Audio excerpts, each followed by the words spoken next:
Ohio,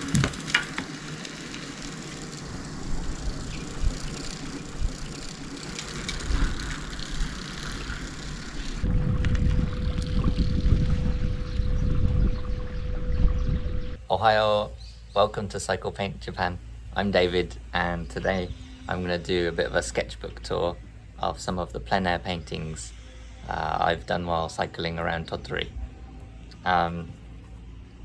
We'll go from the kind of oldest, we'll go in order from oldest to newest. Sketch of, oh actually that's from here, Koyama Pond. I was just looking at some of the mountains across the pond. It's a pretty big pond, it's more of a lake. And then we get to our first watercolor. This was from Mount Kyusho. There are some castle ruins from Tottori Castle. And if you keep going up the mountain, there are some paths that sort of crisscross the area. And I found this really nice tree with lots of holes. That was the first painting I did. Next one, actually I didn't make a video on this one. This is a small shrine. I'll have to revisit and do this one again. But I just rushed this one. I didn't really finish it the way I wanted to finish it, because I was getting eaten alive by mosquitoes. It was horrible. So I might have to redo that one with more bug spray. Some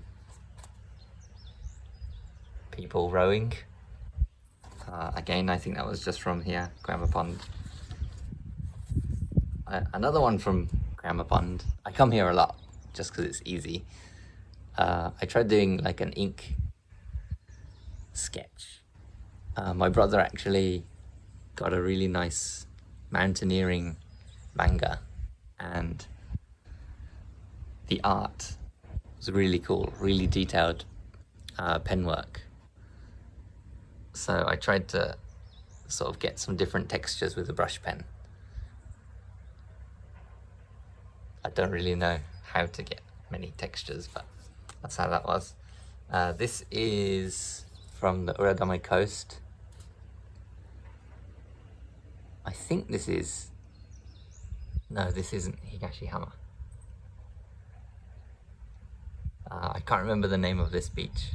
I'll have to insert the name somewhere. But the water is a really beautiful color. And there's a little torii, a little archway, like shrine archway, on some rocks out to sea. And then kind of over here, there would be the shrine. Maybe one day I'll go and paint that as well.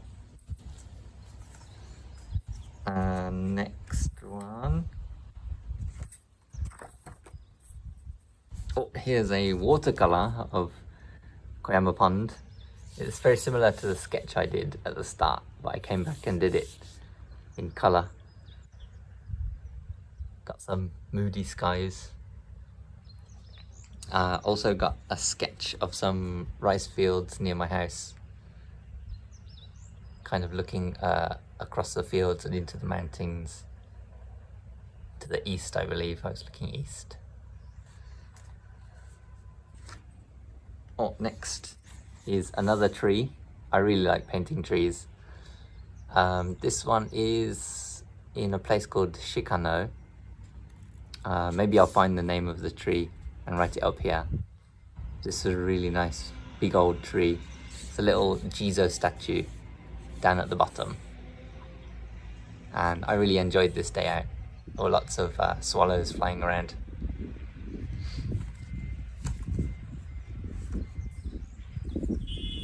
These are all, I think most of these are done after I went on a cycle ride. This is the Hato River. Yeah, that's about it. This is the Hato River. Again, really nice colors in the sun. Beautiful clear water. And I remember that day there were lots of shirasagi, or like egrets, white herons, kind of all flying around and landing up here. And then when I got to painting, they all flew away, so I missed that. This one is Seitokuji. Seitokuji is, or Seitoku Temple. This was near Hato River, actually. I took the train to Hato Station, cycled up a mountain to find this place. Really nice autumn colors. And I think this was like the first plein air picture I did with people around me, which is a bit weird. Like, a lot of people just kept their distance and had a look at the painting. That was fine.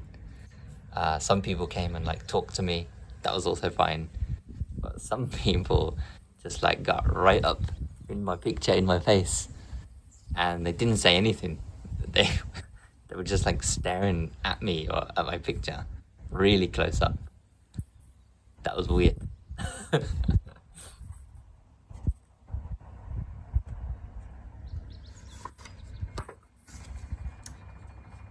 This was not actually a cycle. This was just a plein air after I went on a walk in the snow. This is Hiei. I think Hiei Jinja, Hiei Shrine. This is where the Mountain King, who is a monkey, kind of lives. There he is. There were lots of monkey statues, like slightly covered in snow at the time. The inside was lit up like really beautifully and orange, and this one got covered in like snow and stuff. I think it actually makes the picture quite cool.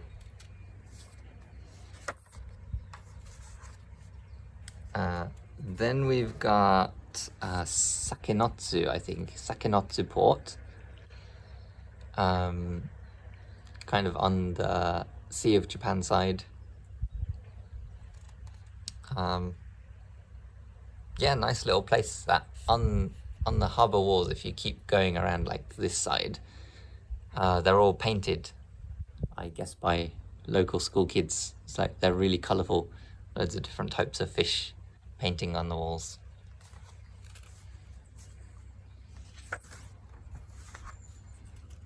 This was another walk. This is Tottori Sand Dunes.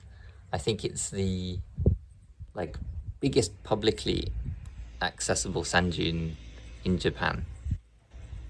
I think I'm sitting on the main dune, which is called Horse Dune, and kind of looking to the west. And I walked kind of from the opposite side of the sand dunes, like all the way across over to here. That was a really long walk, but a really nice day. It was absolutely freezing, but the shadows and the patterns of the clouds on the snow-covered dunes was really cool, really beautiful. Next is a place called Misasa. This is a little hotel, I think, like little ryokan hotel place in Misasa.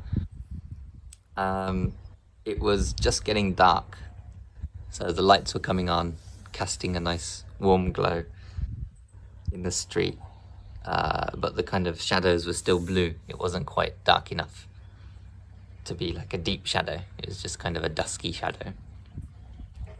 What's the name of this place? This one is Jinpukaku. It's a Western style, it's like their interpretation of Western style. It's an old, like, I think it's supposed to be a holiday home for the Emperor Emeritus at the time. I can't remember his name, but basically it was just a holiday home for him. I'm not sure if he visited or not, actually.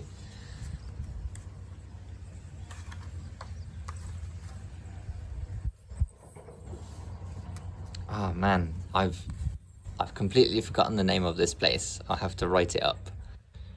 It was sort of in the middle of nowhere, a tiny little shrine.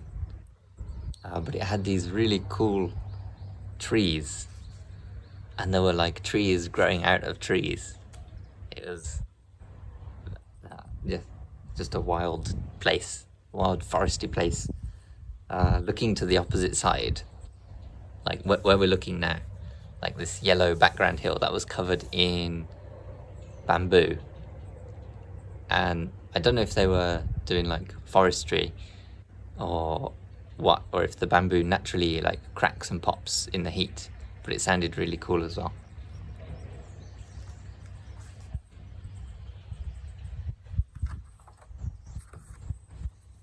Oh, and this one, Fukumoto Hakuto Shrine.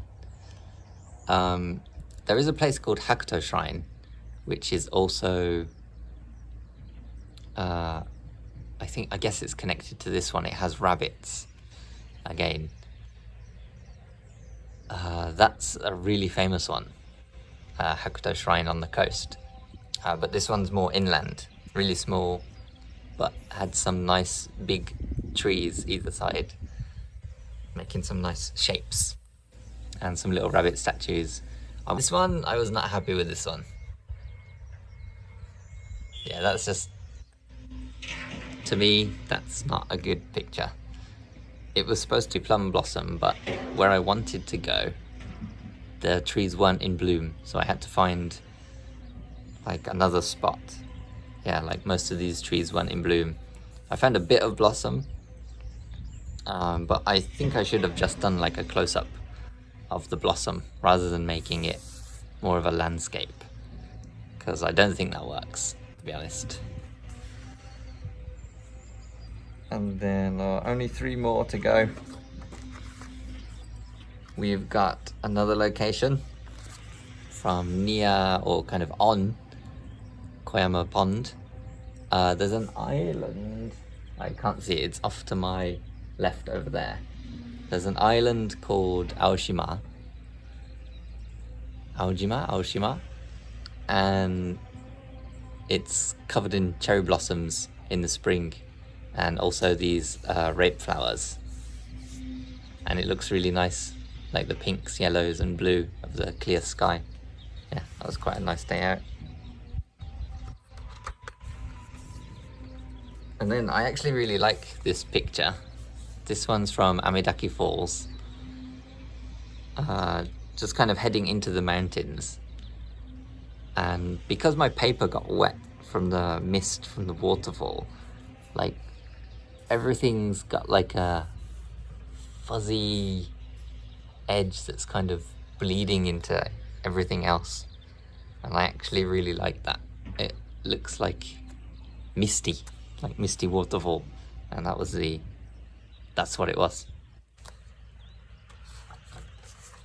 And then finally, when I went to Fukumoto Hakuto for a second time, but the rice paddies weren't full of water, I changed plans, came back to a little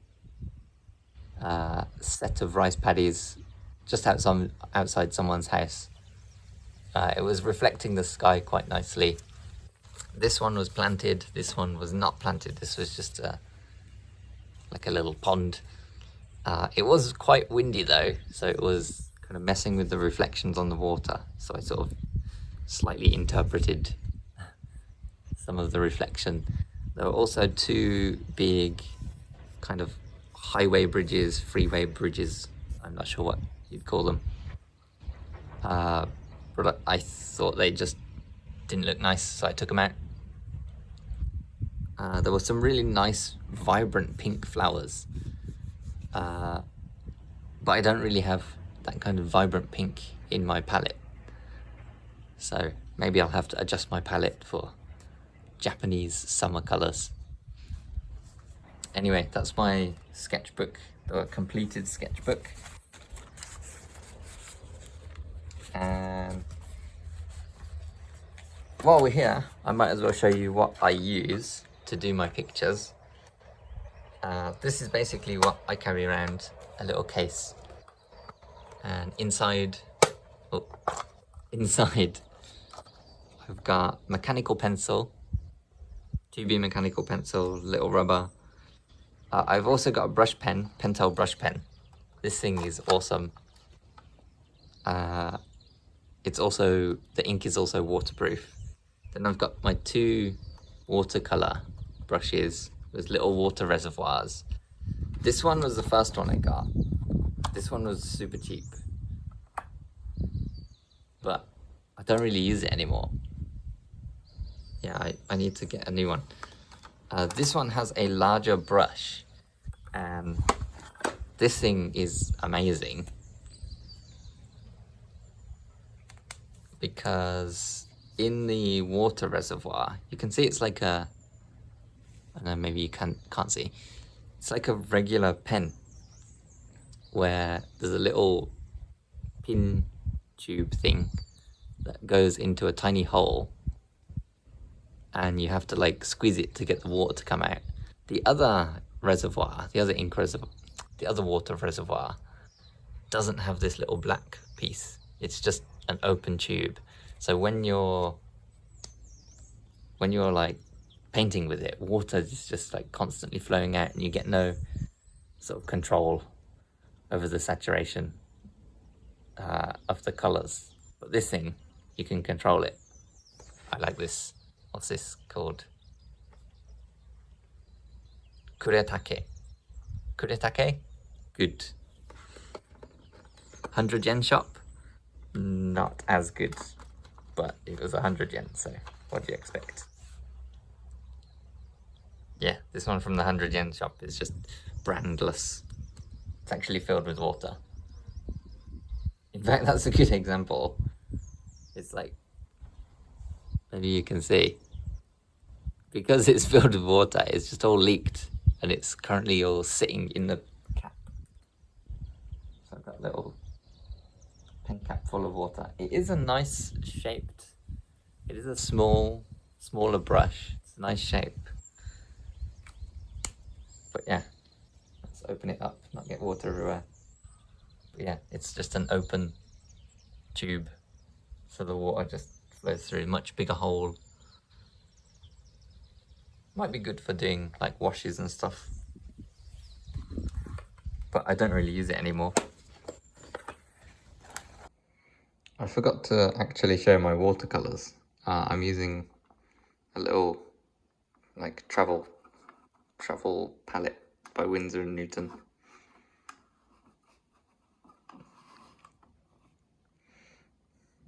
Yeah, I really need to get some more colors.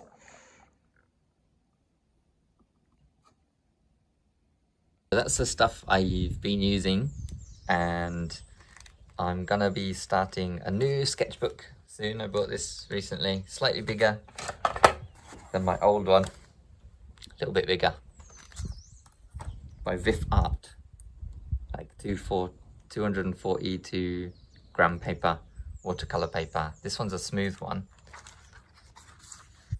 I think it's hot pressed. Yeah, hot pressed smooth. It says made in Japan. Nice new one. Haven't done anything in it yet. So that will be a new series I'm going to call Plein Air Pedaling. So look out for that. Plein Air Pedaling will be the episodes when I cycle and then paint something. Plein air, of course. But I'll do other videos where it's just other artistic endeavors, watercolor painting, or maybe just trips around Japan. But the series Plein Air Pedaling will be kind of my main videos. I might make them a bit longer. Hopefully you'll be interested in watching more cycling and a little bit of watercolor as well. So I'll see you in the next video.